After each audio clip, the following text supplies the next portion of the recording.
and gentlemen, and welcome back to the world of V-Gaming Junkie News. The Dross was devoured by the ultimate Metroid, so there's nothing but pure gaming-related meatiness. It is all about the electronic good stuff as we dive deep in all that's new in the various interactive virtual worlds.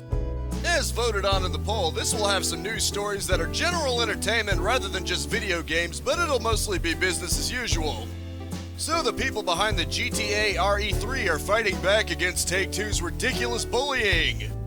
They're the people who reverse engineered GTA 3 as well as Vice City, which seems to have been used to allow it to run on the Switch and Vita.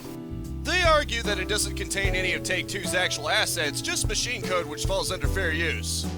Honestly, given Take-Two's methods of crushing modders to try to be rid of any alternatives for their piece of trash Definitive Edition, I really hope the modders win this court case. It'll be an uphill battle for them to say the least, but this could determine the future of mods, or at least the future of reverse-engineered game engines. I wish them the best, and Take-Two should be ashamed of how they've acted lately. For my first non-video game news story, Marvel's X-Men Green Arc makes you wonder if Nature Girl's supposed to be a hero or a villain. Actually, scratch that. Most villains wouldn't even kill a store clerk just because someone threw away their bag, let alone the anti-hero I'm guessing they're trying to represent her as. Basically, in the comic, they find a bag from the store in the throat of a turtle. A hero might find the one who littered it and give them a lecture on keeping the oceans clean.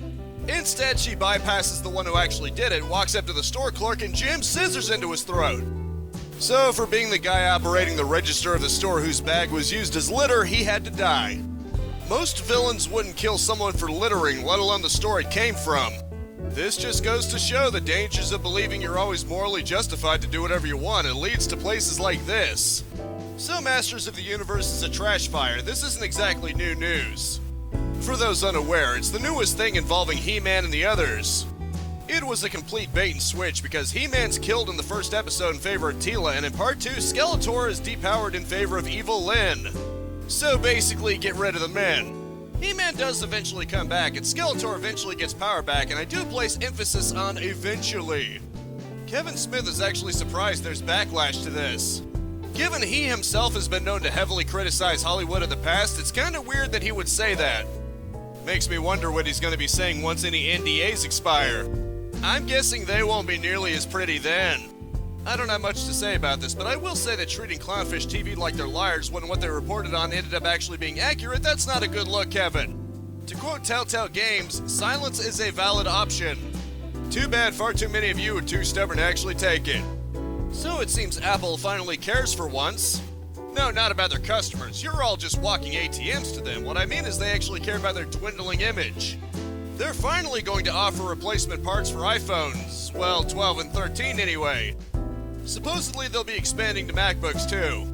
In other words, if you have anything older that you just want to breathe new life into, tough luck. Apple still wants you to get a new one. That'd be just fine as long as they quit deliberately making the phones disable features when they detect unauthorized hardware. I know providing parts for older iPhones is unrealistic, but they could at least stop the phones from sabotaging third-party efforts. Let's hope this changes for the better and the parts aren't overpriced to the point of being glorified Apple Genius bars that require you to perform the labor. I'd like to see Apple change for the better, but I won't hold my rainbow wheel. Letting people develop for iOS if they have a Windows PC would be a nice start, I'm just saying. So Congress has introduced a bill aimed at stopping bots from purchasing things like game consoles. They deemed them Grinch bots, an attempt to remind people of Christmas, no doubt, and pull on their heartstrings. I'm not gonna sugarcoat it. Yes, these bots are certainly a problem and almost always extorting people at several times in cost to get the systems. However, I don't think this is a problem for Congress and definitely not for something non-vital like game systems. If you want to solve the problem, it seems like measures to prove the buyer is human would work a lot better.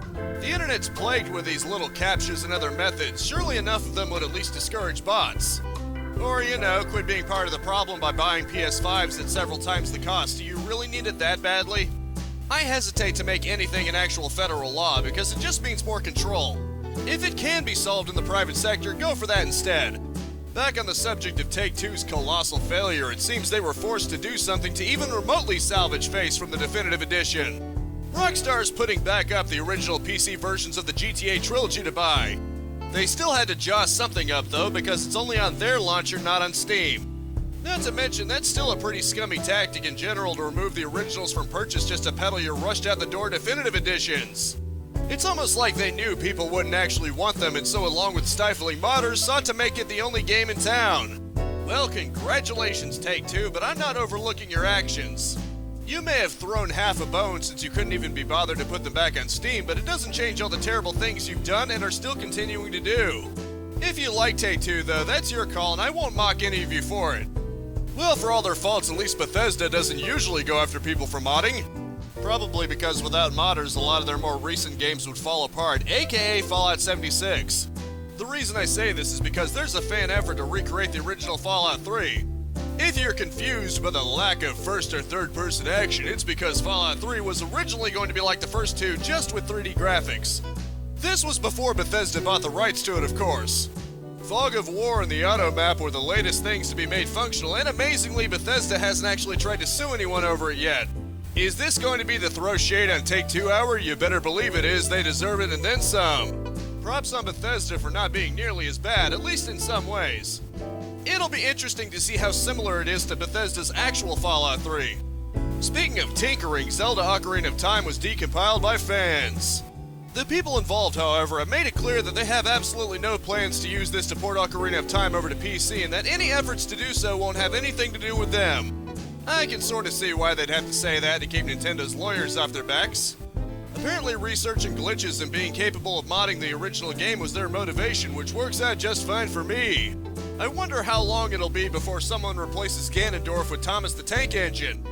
You know it's coming, young Dragonborn. Always good to have a more lighthearted story to end out on, and the idea of modding Ocarina of Time into oblivion puts a smile on my face. As always, from the page of Games Radar, it's time for the latest batch of release dates fresh out of the oven. Starting out on the 3rd is Six Souls for the major platforms, Advance Wars 1+2 Reboot Camp for Switch, and Disney Magical World 2 Enchanted Edition also for Switch. Following up is Happy's Humble Burger Farm for PC, PlayStation, and Xbox, or the home platforms for short, Mobile Suit Gundam Battle Operation Code Fairy Volume 3 for PlayStation, and Paradise Lost for Switch. Unreal Life for Switch rounds out the 3rd. The 6th brings Shadow Tactics, Blade of the Shogun, Aiko's Choice, and This is the President for PC. The 7th has Life is Strange, True Colors for Switch, Rune Factory 4 Special for PC, PS4, and X1, and Thunder Tier 1 for PC. Light Shadows for PC and current gen rounds out the 7th. Halo Infinite for PC and Xbox, as well as Startup Panic for PC release on the 8th. Breakwaters and Kyo release on PC for the 9th. The 10th starts out a little sus with Among Us for PlayStation and Xbox, as well as Clockwork Aquario for PS4 and Switch, and Fire Girl Hack and Splash Rescue for PC. Greek Memories of Azor for PS4 and X1, as well as One Hand Clapping for the last 3 geners and Stadia round out the 10th. Rogue Invader releases for PC on the 15th, while the 16th starts out with Five Nights at Freddy's Security Breach for PC and PlayStation. Finally, the 16th concludes with a Gunk for PC and Xbox, as well as Trash Sailors for PC. This week's epic freebie until next Thursday is Dead by Daylight, the multiplayer asymmetrical killer versus survivals game.